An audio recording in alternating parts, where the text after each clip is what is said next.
go through the deck quickly, but again, feel free to jump in if you have any questions. So for those of you who don't know Greeneye at all, I'll give kind of a very much high-level background. So as you mentioned, Greeneye is an Israeli-based company with a very clear mission, and that is to dramatically reduce chemical usage in agriculture while increasing productivity and profitability for farmers. So that's the main mission for the company, and that's what guides us in every development we've done so far and will do in the future. And the first challenge we're addressing as a company is helping farmers globally to be much more effective in their weed control practice. So, as all of you know, weeds are one of the greatest threats for crop production. In the US, we're looking at crop production loss of more than $30 billion. And that's a huge threat. And as you know, the way farmers are actually dealing with this threat is what we call broadcast spraying. So they go on the field with their sprayer and they spray the entire field, 100% of the field. Although in many cases, the surface that is actually infested with weeds can be as small as 10%, 15%, and yet we go and spray the entire field time after time, season after season.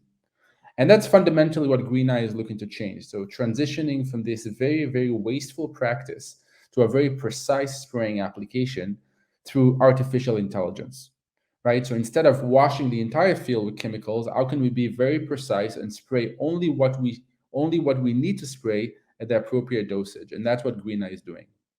So before I'll talk about the product and the technology, I would like to start analyzing the value of precision spraying from our perspective to farmers.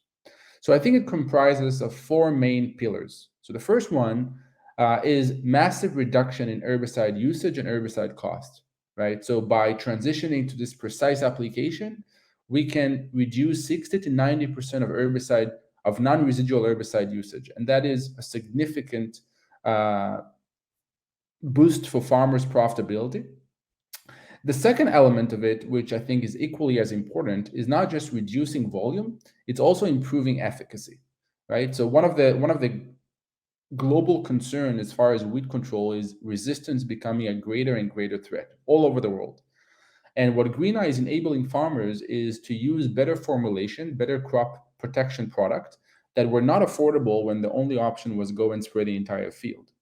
So when farmers can go and be extra precise and spray only the weeds, they can also consider using better product that they couldn't before that. And that is critical to manage resistance in an effective way, get better weed control, and ultimately higher productivity.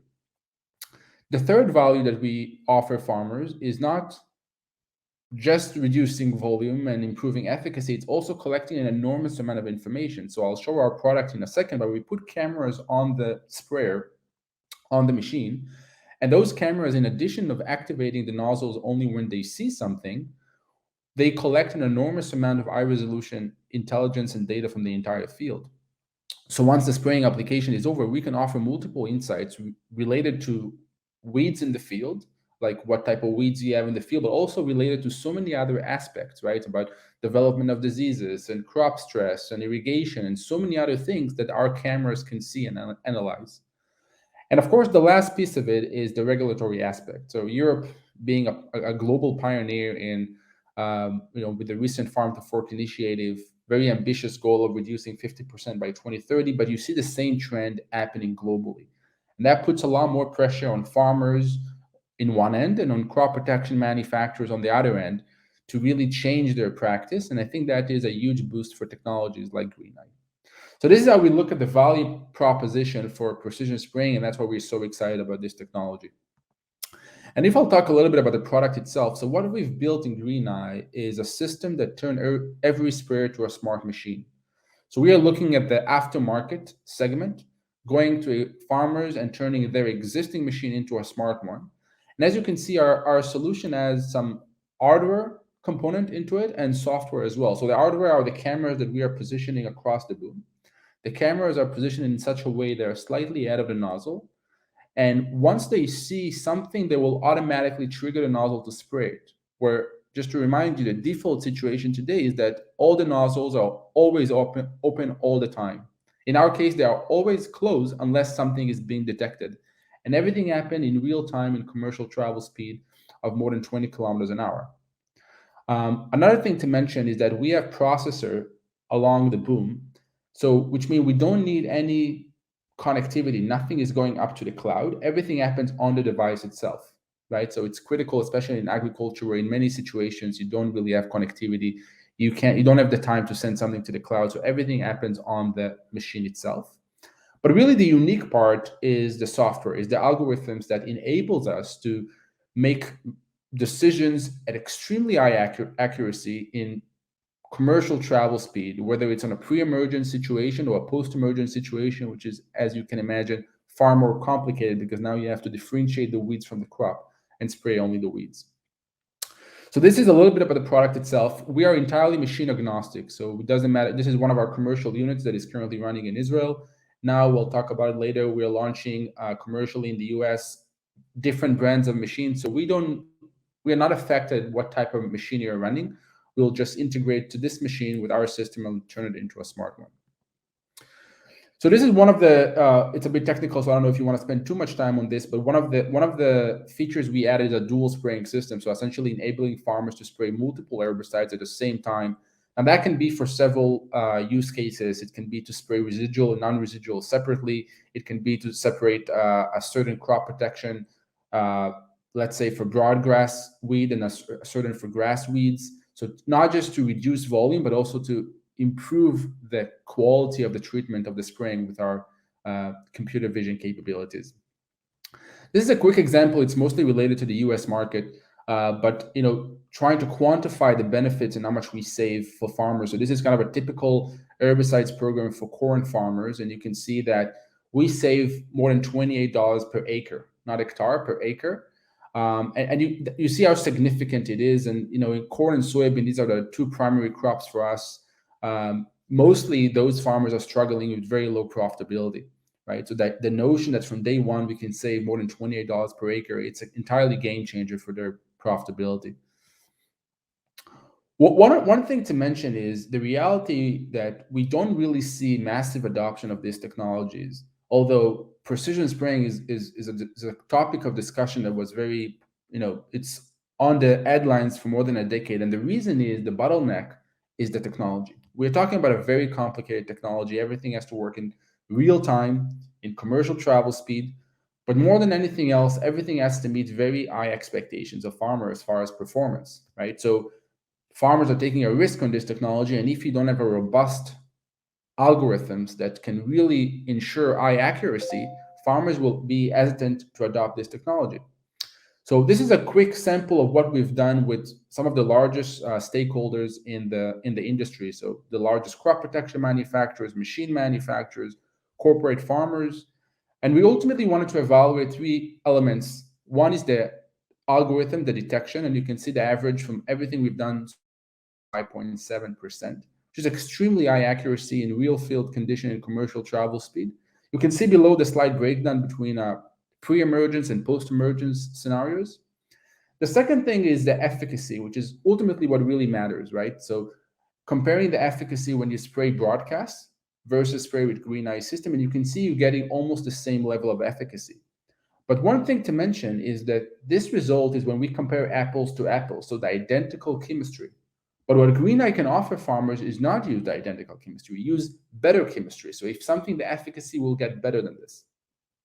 And the last thing is really quantify the savings on the table. And we can, the average we've seen so far after running the machine for a long period of time is a reduction of more than 78% of herbicide consumption. And that is a game changer for so many levels, from a financial economic standpoint, from an environmental standpoint, and so on. This is a little bit of a high-level overview on what we've done as a company. So started back in 2018 with this concept, and then 2019 doing it in a lab. 2020, we went for the first time out in the field on a small machine. 21, this summer, we launched it commercially on the second generation, so integrated to the largest industrial machines working commercial travel speed. And essentially our upcoming exciting milestone is a commercial launch in the US just in about 2 months from now, in April of 2022. As far as competition, so I'm sure some of you seen a lot of different approaches. This is how we look at it from our perspective. We identify 4 different approaches that are trying to address the overuse of herbicides and offer different solutions. And it's important to mention they don't necessarily compete with one another, as they really after very different segments.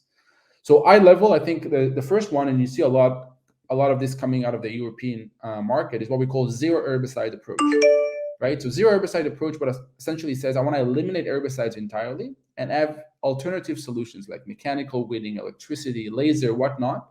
That could be extremely beneficial for the organic market or for specialty small farms, but that's not really applicable when you look at the broad acre market like corn and soybean, which Greeneye is addressing for multiple reasons. The second approach is what we call infrared technology, what you see right here. So infrared technology doesn't use computer vision. It's actually been commercialized for more than a decade now, mostly in Australia. And essentially what it does, it doesn't use a camera technology, it uses infrared to identify the chlorophyll, the green part of the plant, and if it sees it, it sprays it.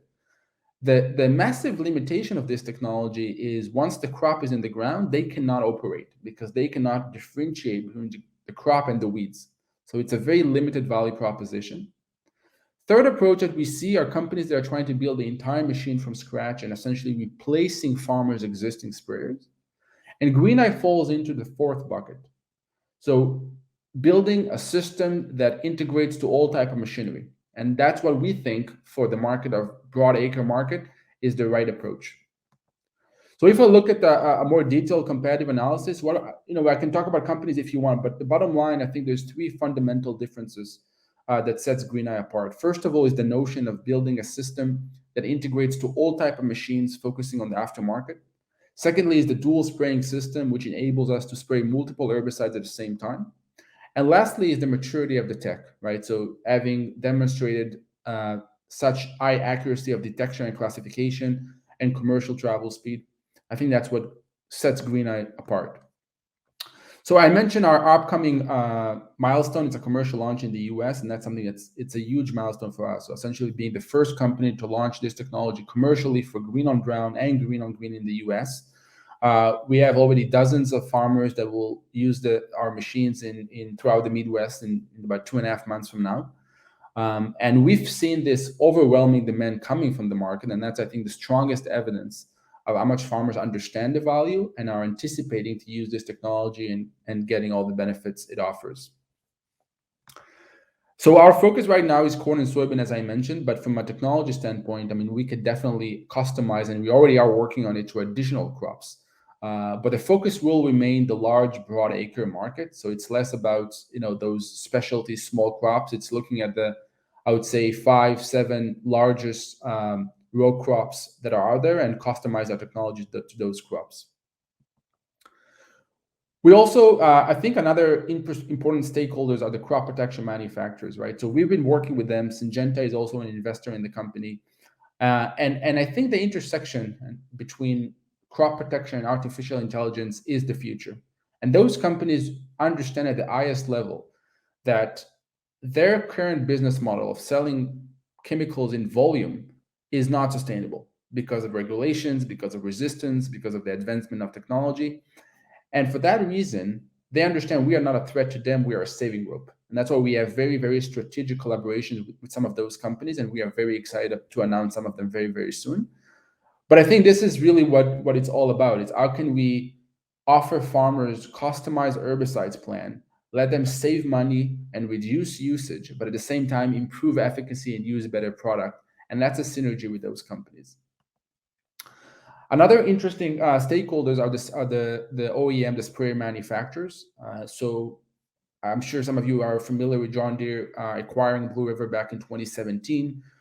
We just announced collaboration and investments from acre, one of the largest OEMs in that field, and there is more to come very soon on our end with other partners in the machinery side. And I think that supports our scale up strategy. How can those OEMs understand that artificial intelligence will be a significant part of their machines? And that's why I think you see this high engagement, and I think that's a huge go to market and scale up channel for us.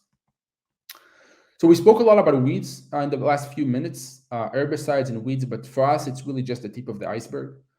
We think there's 3 channels to massively expand the value further even. The first one is on the application side, not just to be precise on how we spray herbicides, but also other inputs like fungicides and micronutrients and other chemicals that are all being applied today very wastefully, and we can change that with our technology. The second value expansion channel is on the enormous data we collect from the field, and how can we translate this to relevant insights like weed maps and crop stand count and detection of diseases and so much more. And the last really is the expansion to other crops. So for us, starting with weeds and herbicides, it's really just the beginning of a much bigger story of how we can treat our field at a plant level and be extremely efficient. So this is a little bit about our team. We are currently 25. We just announced another round of financing, so we are looking to grow the company very significantly in the coming months. Very diverse team coming from various backgrounds of data scientists, artificial intelligence, mechanical engineers, agronomy, business, working together towards this very important mission and goal. So hopefully it gave you some good background about the company, and I'll be happy to answer any questions if you have any. Awesome. Thank you so much, Nadav, for that presentation. Thank you so much for taking the time. And we'll actually jump right into the questions. First of all, how does the industry like reducing herbicides costs? How does the industry like reducing? So I assume when you say the industry, you mean the crop protection manufacturers? I guess so. Yeah. So it's a very interesting question, but I think we spend a lot of time with those companies, all of them. And I mentioned Syngenta is an investor in the company, and we also have collaboration with other companies in that space. I think they simply understand they just don't have any other choice, right? Especially if you look at the European market, that's they don't do it voluntarily. If they could, I'm sure that those companies would just stick to their existing model. It's selling volume, washing fields. It works really well, but that's simply not sustainable anymore, right? There's an enormous amount of pressure on those companies, and it's not just the regulatory, right? It's just simply those products don't work as well anymore because of resistance. So it's all come together for them to understand that rethinking their business model is crucial, right? So you hear a lot the same music from those companies, and that is transitioning from a volume-based model to an outcome-based model, right? And I think you see BASF with their project with Bosch and Xarvio. That's a great indication of our crop protection manufacturers understand that and develop an in-house solution that reduces product, right? So I do think it's already something they fully understand and accept, and now they're just trying to find a way to reshape their business model to adapt to this new reality. Yeah, talking about acceptance, here the second question. Can you please tell us how old farmers who don't have a younger generation of family members in the farms adjust to new technologies like that? Like, how do you bridge that gap to an old school generation of farming? Yeah. So I think from our perspective, there's two levels here, right? So the actual integration of our system to your machine, whether you're a young or an older farmer, that really doesn't require you much. So our technician will come, we'll do the installation, and you don't have to do any. There's no maintenance on your end. We can actually control everything from far. So from a technology standpoint, that's not a barrier. I think what really indicates whether a farmer is suitable for Greeneye is whether he has the understanding of kind of the, I would say, how big of a threat weeds are. So you always have those group of farmers that will go for the cheapest crop protection product, and then you have this group of farmers which is getting bigger and bigger that understand that weeds is just a growing threat, and they want to improve their treatment. So these are the segments we are mostly focusing in, and luckily we see the majority of farmers moving in that direction, right? Understanding that weeds are a huge threat. But from a technology standpoint, even if you're an old farmer, some of our current customers in the US are not young farmers at all. It doesn't really require anything from you. So you just mentioned the acceptance or groups that accept the technology rather sooner than later. Would you see that's, or say that's also depending on geographical location, since you just entered the US market? Like, did you strategically enter the US market before entering, for example, Europe? Or did you just see a big opportunity within the US market? Yeah, so I mean, I think there's multiple considerations when we were, when we decided what's the first market we're going to look into. So just to share a few with you, right? So one of them is farm size. So obviously, the bigger the farm, the greater the return of investment we can offer, right? So and that's one consideration. At least in Central Western Europe, it's a lot of it is very segmented, small farms. Something you don't see as much in North America or in South America or in Australia. So farm size is one consideration. Another one is how much farmers are currently pay on herbicides. So if you look at a corn farmer in the U.S., herbicides is by far his biggest expense as far as crop protection. It's not always true to other places. But on the flip side of it, I think looking at regulation makes the European market very attractive, right? So I think for us, we are looking very closely on this market, and we actually expanding our crop portfolio capabilities to crops that are relevant more to the, although you see corn in Europe, but just to expand the crop that we can operate in that are relevant to the European market, because we think that in the coming years, we'll see like incentives that will benefit farmers and companies like us, and that will be the right time for us to enter. Okay, great. So now maybe a little bit more of a technical question. This one from Ulrich is the power consumption on the machinery a challenge for you guys? No. So we can actually adjust. We work with different machines, mostly, by the way, with self-propelled. Again, goes end in end with our focus on mid to large farmers. But no, this is not a consumption. And if you want, I can take it offline and talk more about it. Awesome. Well, that's another great thing that you're available for some more questions and interactions afterwards. And then the last question, and then I think we a little bit pressed for time, from Gregor. Your growth model is based on cooperation with big manufacturers of machinery. So they compete against each other on the market. How do you want to deal with that? Yes. So, I mean, we are not, for a company like Greeneye, we're still a fairly small company. So we are not locking ourselves with any company. We have very strategic collaborations, but, we want to position ourselves as the company that is a market leader in the category of artificial intelligence and precision spraying. And we will be more than happy to work with. It's not. Oh, by the way, our distribution channels are not only through sprayer manufacturers. This is one channel. Another channel are retailer. Another channel are selling direct to farmers. Something we already implemented in 2022. So we are a technology company, and our mission is to position ourselves as a market leader in the category, but not locking ourselves with one brand or another. I think that will really limit our flexibility there. So, and another thing to understand is, this technology, the reason it took so long for this technology to come to the market is because it's so complicated. And because it's so complicated, it's not as if, you'll see in so many companies offering solutions. I think it's really a challenging thing to build a product there. We invested a lot of time and money and really the best brains to work on this product. So we feel very confident with our position in the market. So yeah, I mean, our strategy is not to lock ourselves to any partner, but to work with as many as possible. Well, thank you so much, Nadav. This is then the last question for this session. I actually wanted to thank you once again for taking the time this morning. Wish you the best of luck with the entry into the new market. And as Nadav said earlier, if you want to contact him, I think the contact details were for once in the presentation, but maybe also available for some more meetings in the course of the conference. So thank you very much and have a great rest of your day.